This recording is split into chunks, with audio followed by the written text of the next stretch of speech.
முற்போக்கு கூட்டணி கட்சியினுடைய செயல் வீரர்கள் அத்துணை பேரும் மீண்டும் ஸ்டாலின் ஆட்சி தொடர வேண்டும், ஏன் அது தொடர வேண்டும், எந்த அளவுக்கு 5 ஆண்டுகளில் சாதனை நடைபெற்றுள்ளது என்பதை பற்றிலாம் எடுத்து கூறினார்கள். அதுபோல எதிரணியில் இருக்கக்கூடிய பாஜக, பாசிச பாஜக, அதிமுக கூட்டணி எப்படி அவங்க வேஷம் கட்டி வருகிறார்கள், எந்த அளவுக்கு அவருடைய ஆட்சி மத்தியில இருக்குது என்றெல்லாம் எடுத்து கூறினார்கள்.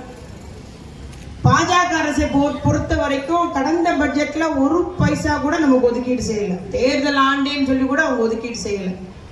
ஆகவே தமிழகம் இந்த அளவுக்கு தலை நிமிர்ந்து நிற்கிறது, எல்லா துறையிலும் முன்னிலையில் இருக்கிறது, தமிழன் உலகமெங்கும் பரவி இருக்கிறான், எல்லா இடமும் அவன் வேலை பணி செய்து வருகிறான் என்றெல்லாம். அது போல கீழடி ஆய்வறிக்கையெல்லாம் நம்ம 3000 ஆண்டுகளுக்கு முன்பே தமிழன் இந்த மாதிரி ஒரு கட்டமைப்பை வீடு கட்டி வாழ்ந்திருக்கிறான், கிணறு தோண்டி வாழ்ந்திருக்கிறான், ஒரு கட்டமைப்பு, ஒரு நாகரிகம் அந்த கீழடியிலே தமிழர் நாகரிகம் அந்த காலத்துல இருக்கிறது என்ற அறிக்கையை கூட ஏற்க மறுக்கிறது பாஜக அரசு. ஏத்துக்க மாட்டேங்கிறான். அது என்ன தமிழனுக்கு மட்டும் அந்த பெருமை கிடப்புல போட்டு வச்சிருக்கிறாங்க.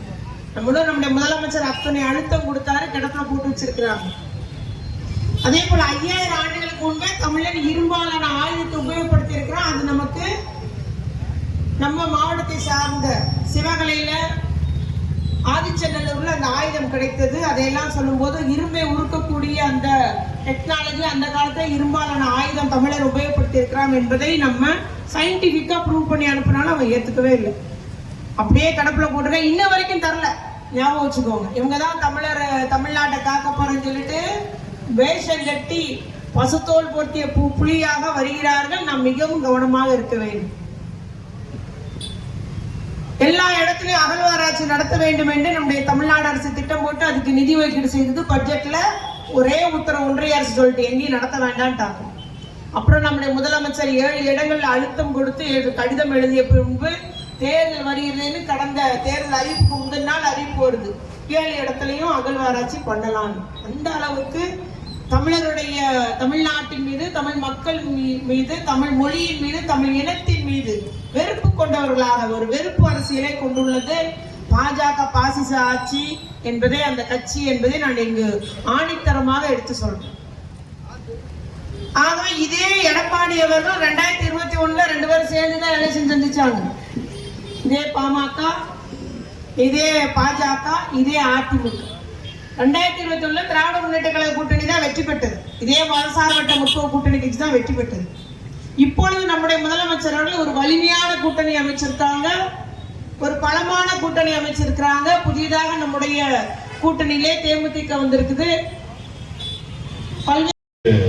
சொல்லிக் கொண்டு இருக்கோம்.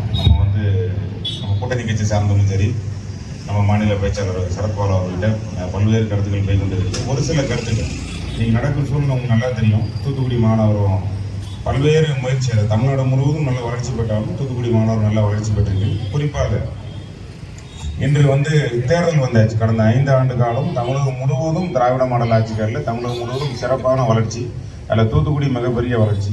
அதில் ஒரு கட்டங்களாக இன்னைக்கு என்ன நடக்கு, அதாவது கடந்த 5 வருஷத்துல என்ன நடந்துன்னு சொன்னாலும் பொதுமக்களுக்கு தெரியும். வியாபார பெருமக்கள் அங்கங்கே பொதுமக்கள் அங்கங்கே இருக்காங்க. அவங்களும் வியாபார பெருமக்கள் கேட்டால் தான் கீழே டீ கடை இருக்குது, எல்லாமே காலையில் அதை என்ன பேசணும் அப்படிங்கிறத அவங்க பகிர்ந்துக்கிடுவாங்க. அதுக்காண்டி தான் அந்த தெருவு பிரச்சாரத்தோட நோக்கம். ஏன்னா வருங்காலில் பிரச்சாரம் ஆரம்பித்தோம், அப்போ இந்த மாதிரி டீட்டெயிலாக பேச முடியாது. அதுதான் அது நோக்கம். உதாரணத்துக்கு பார்த்தீங்கன்னா தமிழ்நாட்டில் ஏற்கனவே நான் சொன்ன மாதிரி நான் அந்த பகுதியில் பேசின உங்களுக்கு தெரிஞ்சிருக்காரு. 4 அணியே நிற்க போகுது. நம்ம திராவிட முன்னேற்ற கழகம் ஏற்கனவே தொடர்ந்து இருக்கிற கட்சியோடையும் சரி, புதியதாக நம்முடைய இணைந்த கட்சியோட சரி கூட்டணியாக போய் கொண்டிருக்கிறோம். இது என்ன சிறப்பு என்று கேட்டால் பல்வேறு கட்டங்களாக, அதாவது கண்டிப்பாக உறுதியாக, அதாவது எடப்பாடி பழனிசாமி அவர்கள் அதிமுக இன்னைக்கு பொதுச் செயலாளராக பல இன்னலுக்கு நடுவில் பிடிச்சு கொண்டிருக்கும் பழனிசாமி அவர்கள் உறுதியாக தோப்போம் அப்படின்னு சொல்லி இருந்தார். அது ஒரு உதாரணத்துக்கு பார்த்தீங்கன்னா 2019 முன்னுக்கூட்டி நகர்ப்புறம் உள்ளாட்சி ரூரல், அதாவது கிராமப்புறம் உள்ளாட்சி நடந்து தோத்தாரு. 19 பாராளுமன்ற தேர்தல் தோத்தாரு. 21 சட்டமன்ற தோத்தாரு. 22 நகர்ப்புற உள்ளாட்சி தோக்காரு. 24 பாராளுமன்ற தொகுதியும் தோக்காரு. இப்போ சட்டமன்றத்துக்கு என்ன செய்ய அப்படின்னு சொல்லி போயிட்டு கட்சியை நம்ம பயிற்சி எப்படி அடவு வச்சிடலாமா, இல்லை விஜய்கிட்ட அடவு வச்சிடலாமா முயற்சி திருச்சியில் திடீர்னு பாரதிய ஜனதாவோட கூட்டணி கிடைச்சிது. அன்னிலிருந்து அவர் தான் முதலமைச்சர்னு முடிவு பண்ணிக்கிட்டார். ஏற்கனவே நம்மளோட கழக தலைவர் முதலமைச்சர் அவர் நிறைய இடத்துல சொல்லுவார். அடிமை பழனிசாமி நிறைய இடத்துல பேசுவார். ஒரு புதிய சுத்தமாக இன்னைக்கு தேர்தலில் அவங்க நேற்று அறிவு போட்டாலும் இன்னைக்கு